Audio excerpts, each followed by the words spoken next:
মুক্তি আর খালাস এই দুটি শব্দ আমাদের ফৌজদারি বিচার ব্যবস্থায় প্রায়ই ব্যবহৃত হয়, তবে এদের মধ্যে গুরুত্বপূর্ণ পার্থক্য আছে। অনেকেই মনে করেন দুটো একই জিনিস, কিন্তু আসলে তা নয়। মুক্তি ঘটে বিচার শুরু হওয়ার আগেই, যখন আদালত দেখে যে মামলাটি চালিয়ে যাওয়ার মতো যথেষ্ট প্রমাণ নেই বা অভিযোগের ভিত্তি দুর্বল। যেমন ধরুন, কারো বিরুদ্ধে চুরির মামলা হলো, কিন্তু তদন্ত শেষে দেখা গেল কোনো সাক্ষী নেই, প্রমাণও নেই। তাহলে আদালত অভিযোগ গঠন না করেই অভিযুক্তকে মুক্তি দিতে পারে। এখানে অভিযুক্তকে সাময়িকভাবে দায়মুক্ত ঘোষণা করা হয়, তবে পরবর্তীতে নতুন প্রমাণ এলে তার বিরুদ্ধে আবার মামলা হতে পারে।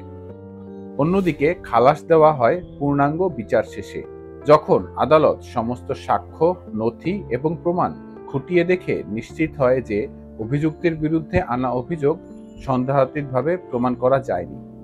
অর্থাৎ মামলাটি আদালতে পুরোপুরি চালানো হয়, অভিযোগ গঠন হয়, সাক্ষী প্রমাণ উপস্থাপন হয়, তারপর রায় ঘোষণার সময় আদালত অভিযুক্তকে দায়মুক্ত ঘোষণা করে। খালাস পাওয়ার মানে হলো স্থায়ী মুক্তি, এবং একই ঘটনায় তাকে আর পুনরায় বিচারের মুখোমুখি করা যায় না। এটা সংবিধান দ্বারা সুরক্ষিত।